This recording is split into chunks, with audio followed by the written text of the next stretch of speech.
Hola, buenas. Soy el estudiante Giovanni Paolo Ortega Gutiérrez con código 24110209 del grupo quinto E y esta es la práctica 3 del parcial 3 de codificador binario de 7 segmentos. El objetivo de esta práctica es diseñar e implementar un código binario propio utilizando únicamente 4 entradas o 4 switches y estos interpretarlos como números binarios, de tal forma que las salidas permitan controlar un display de 7 segmentos para representar 10 caracteres diferentes en ese display. Además, se deberá analizar el funcionamiento de las señales de entrada y salida mediante lógica combinacional y implementar esto en sistemas de dispositivos lógicos programables como la GAL 22B10. Ahora, empezando con el marco teórico, tenemos que definir algunos conceptos antes de empezar a hablar de la práctica, como lo son los displays de 7 segmentos. En display de 7 segmentos hay dos grandes divisiones, los de ánodo común y los de cátodo común. Los de ánodo común funcionan con lógica baja, es decir, que prenden con ceros. En estos todos sus ánodos están conectados al voltaje de la fuente y están interconectados en común. Y en cátodo común prende a lógica alta o con un 1. Y aquí todos sus cátodos están interconectados a la misma tierra común. Después tenemos el decodificador binario. En decodificador binario nosotros utilizamos la GAL 22B10 para decodificarlo, pero aquí es como podemos hacer que 4 bits de binario se conviertan en señales que controlen un segmento o los 7 segmentos de nuestro display. Además, tenemos que definir qué son las condiciones don't cares o no importa en mapas de Carnot, las cuales representan combinaciones de entrada que no se utilizarán. Estas se aprovechan en los mapas de Carnot para simplificar las ecuaciones lógicas y reducir la cantidad de compuertas necesarias. Como un ejemplo, el que viene en la parte derecha hasta abajo, ahí las X que están en el recuadro 13 y en el recuadro 15 se, se pueden utilizar, por ejemplo, para poner el 1 con la X, tomarla como un 1 y hacer nuestro grupo más grande. Después, en lista de materiales, estos son los materiales que utilizamos para la práctica, que es una fuente de alimentación de 5 volts, 4 LEDs rojos que van a ser para ver las señales que vamos a estar mandando, 4 resistencias pull-up de 270 ohms con un cuarto de watt para los switches, otras 4 resistencias de pull-up de 270 ohms de un cuarto de watt para los indicadores de estado lógico o nuestros LEDs, 7 resistencias de 330 ohms, que esta es para cada segmento del display, protoboard y cables para conexión, un deep switch de 4 entradas, una GAL 22B10 que es la que vamos a programar como nuestro dispositivo lógico programable para que sea como un decodificador, el display 7 segmentos cátodo común 51S y una base zócalo para circuitos integrados, que es con la que protegemos nuestra GAL 22B10. En cálculo teórico tenemos aquí primero la definición de voltajes y corrientes que queremos que haya en nuestro circuito o en nuestro LED. Entonces, primero tenemos que saber cuál es nuestro voltaje de la fuente. Nosotros lo fijamos a 5 volts. Y nuestro voltaje de LED, como estamos manejándonos con uno rojo, tenemos un voltaje de nuestro LED de 2 volts. Después, como vamos a tener un paralelo que va a ir para las resistencias que va a ir para nuestra GAL y que a su vez va a ir para las resistencias de los LEDs, tenemos que definir qué corriente queremos que haya ahí. Yo puse una corriente de 5.5 miliamperes. El voltaje de entrada va a ser de 3.5 volts. Ese es el voltaje que yo quiero que haya entre la entrada que va a haber a mi GAL y la tierra común. Ahora, la caída de voltaje en R1 o la primera resistencia, que es la de pull-up. Esa nada más va a ser igual al voltaje de la fuente menos nuestro voltaje de entrada de la GAL. Es decir, 5 menos 3.5 volts, lo que nos da un voltaje de 1.5 volts. Luego tenemos la resistencia pull-up. Aquí tenemos que definir también nuestra resistencia. Ya tenemos nuestro voltaje y ya tenemos nuestra corriente que queríamos que hubiera. Entonces hacemos 1.5 volts entre 5.5 miliamperes y esto nos va a dar 272.72 ohmios. Luego, continuando con el cálculo teórico, tenemos el cálculo de la resistencia de la LED o de nuestra señal lógica, en donde va a ser los 3.5 volts, que es nuestro voltaje de entrada para la GAL, menos los 2 volts, que es el voltaje entre las terminales del LED, entre los 5.5 miliamperes, que es la corriente de mi LED, la corriente deseada. Nos va a dar igual una resistencia de 272.72 ohmios. Luego, en el cálculo teórico de la corriente por LED en compuertas, la resistencia que vamos a probar nosotros es de 270 ohms. Entonces, nuestro voltaje de la resistencia 1 ya habíamos dicho que era 1.5 volts entre 270 ohmios, nos tiene que dar una corriente de 5.555 periódico miliamperes. Y continuando con nuestro cálculo real, tenemos que sacar el voltaje en R1, que es el voltaje que va a haber entre las terminales de la resistencia de pull-up, en donde tenemos 270 ohms, que era la resistencia que vamos a usar, por los 5.555 miliamperes, que es la corriente que vamos a tener, nos va a dar un 1.498 de volts entre sus terminales y como voltaje R2 tenemos los 5 volts, que es del voltaje de la fuente a tierra, menos los 2 volts, que es de las terminales de LED, menos 1.498 volts, que es el de las terminales de R1, en lo que nos va a dar un voltaje de 1.502 volts o igual aproximadamente 1.5 volts. También tenemos que calcular la potencia de R1 con el switch cerrado. Aquí, esto también es muy importante, ya que si nosotros cerramos nuestro switch al ser un arreglo pull-up, toda nuestra corriente va a estar fluyendo por la misma resistencia y el voltaje va a ser prácticamente los 5 volts porque va a estar una terminal a tierra y otra terminal a VCC. Entonces, aquí muchas veces puede no estar caliente la resistencia, pero al cerrar ese switch va a estar toda nuestra potencia y ahí y la va a tener que disipar toda. Y se nos puede quemar la resistencia si no elegimos bien la potencia que tiene que aguantar. Entonces aquí hacemos 5 volts al cuadrado entre la resistencia. Nos va a dar 92.592 milivatios. Es decir, que con una de un cuarto de watt alcanza perfectamente. Y tenemos nuestro voltaje RL, que el voltaje RL es el voltaje que está en la resistencia que va para los displays después de la salida a la GAL. Y este es en la peor de las situaciones prácticamente, que serían los 5 volts de nuestro, que salida de nuestra GAL, a menos los 2 volts que son de nuestro display de cada segmento, lo que nos daría 3 volts. Y después tenemos la corriente de LED o display. Nosotros, como elegimos unas resistencias de 330 ohms, serían esos 3 volts de nuestra resistencia que va a haber entre sus terminales. Y entre los 330 ohmios, lo que nos daría 9.09 miliamperes. Y aquí esta es la tabla de verdad que diseñé para nuestro propósito, que son los que vamos a hacer. Mi propósito inicial era hacer la palabra electrónica quinto, pero para no andar repitiendo palabras o caracteres, no las repetí, me saltaba al siguiente carácter. Ejemplo, en el número 0 en binario, que es el 0000 en nuestras entradas, tengo la E. Luego en el 1 la L y aquí en donde debería estar de nuevo la E para electrónica, mejor puse la C para no repetir caracteres.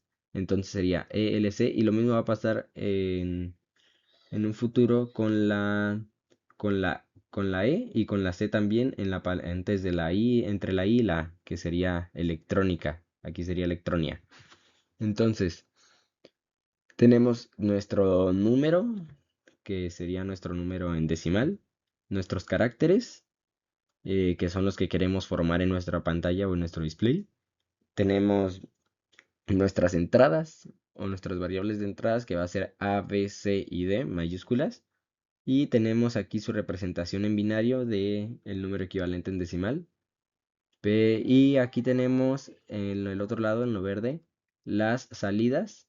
Aquí, por ejemplo, si yo quiero formar la E, que es el 0, me voy por la misma fila y tengo que hacer que prendan esos segmentos, el A, el D, el E, el F y el G de mi display para formar la E.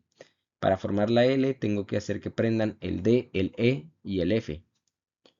Y así consecutivamente hasta llegar a nuestro carácter número 10, que sería el número 9 en decimal o el 1001 en binario.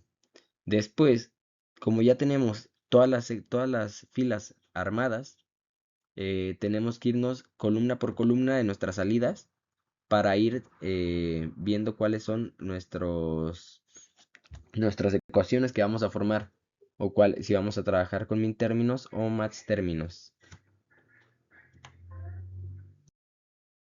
Y aquí tenemos también nuestros mapas de Carnot, ya empezando con esto.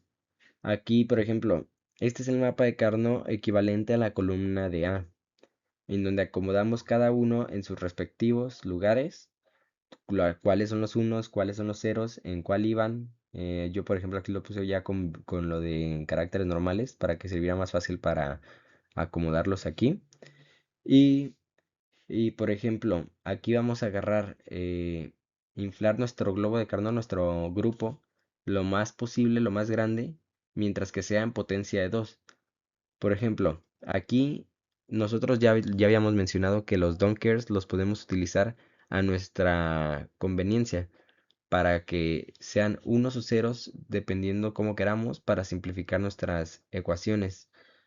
Entonces, aquí todos esos x que están en la parte de abajo los puse como 1 y los manejé como unos para, para el mapa de Carnot.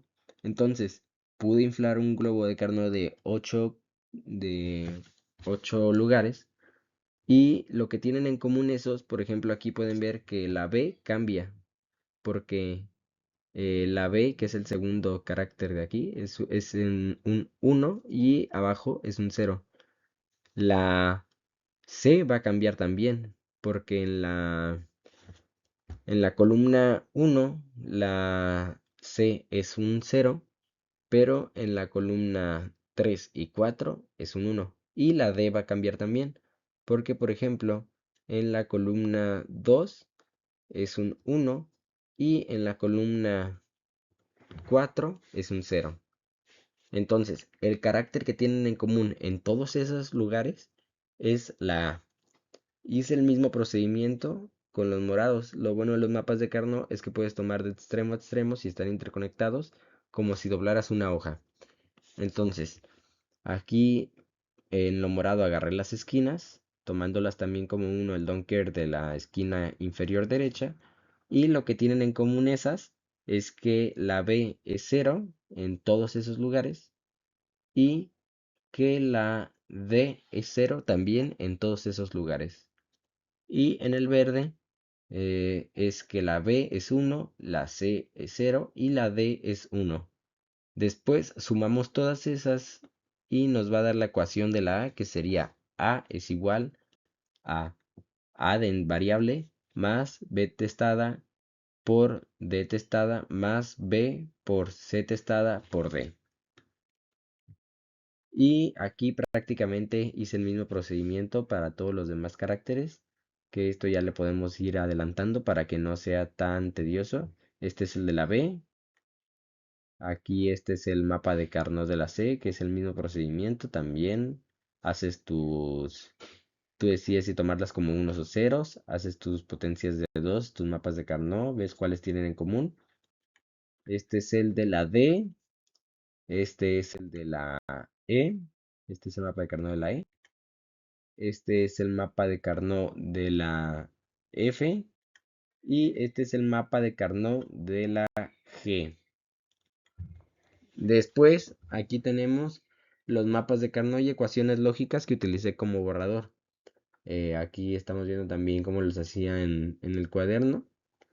Y aquí tenemos la programación de la GAL con el lenguaje QPL en WinQPL, utilizándolo como entorno. Ahí tenemos ahí nuestro nombre de nuestra práctica, la partición, la fecha en la que se creó, el nombre del diseñador, la compañía para la cual estoy realizando este trabajo. Y tenemos nuestros pins de entrada, que aquí son 4 señales los que habíamos puesto, que sería A, B, C y D. Y nuestros pins de salida, que serían 7 señales de salida, que sería el segmento A, el B, el C, el D, el E, el F y el G. Y aquí todas las ecuaciones que habíamos sacado anteriormente con los mapas de Carnot, las vamos a poner en en donde dice lo de la lógica, igualando el segmento A, que era lo de la columna A su ecuación, la B a su ecuación, y así respectivamente con cada segmento. Y aquí es el diagrama de conexión, también está hecho con compuertas. En algunas utilicé como truquillos para simplificar en compuertas. Por ejemplo, aquí que tenía que hacer B testada por D testada, lo ponía como B más D negada, porque por Morgan se hacía B testada por D testada.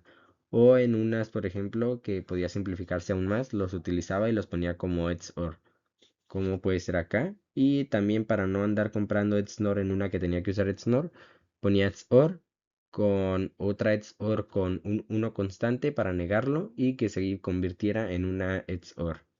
Y en la parte de abajo, en la esquina inferior izquierda, tenemos la lógica que se va a armar, que es ya con solamente la GAL 22B10 como nuestro decodificador. Y aquí tenemos nuestros pines de entrada. Este es nuestro diagrama de chips. Y ahí tenemos cuáles van a ser las entradas y cuáles van a ser nuestras salidas, nuestra tierra y nuestro voltaje de entrada. Luego tenemos el armado del circuito. Aquí puse cuando son ceros todos y cuando es un 8 la señal que estoy mandando, un 8 en binario, es decir, un 1 0 0 0. Y podemos ver ahí el carácter que se forma con cada cosa simplemente con nuestra GAL 22B10. Y aquí tenemos en mediciones, habíamos dicho que el voltaje que queríamos entre las terminales de la resistencia 1 era de 1.5 y aquí nos dio 1.512. El voltaje que habíamos dicho que queríamos de entrada para la GAL a tierra era de 3.5 y nos dio 3.385.